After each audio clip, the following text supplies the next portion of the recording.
Chceš vedieť, ako správne nakrájať panettone? Tak poďme na to. Panettone, tá najkrajšia vôňa Vianoc z Talianska. Otvoríme krabicu a pomaly odhalíme tento kúsok tradičného remesla. Jemné nadýchané cesto, zabalené ako poklad. Opatrne ho rozbalíme a odstraníme papier, ktorý obopína celý koláč. A teraz to najdôležitejšie, správne krájanie. Panettone nekrájame na mesiačiky ako tortu.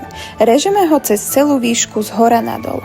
Panettone prerežeme po celej dĺžke a následne odrežeme dlhý krajec. Zvyšné dve polovice opäť spojíme dokopy, aby panettone zostalo kompaktné a neoschlo. Až potom nakrájame samotný krajec na menšie kúsky, presne také, aké sa rozplývajú v ústach. A teraz ochutnáme. Je to perfetto. Nakoniec panettone vložíme späť do sáčku, do krabice, aby zostalo mäkké a čerstvé čo najdlhšie. Buonissimo!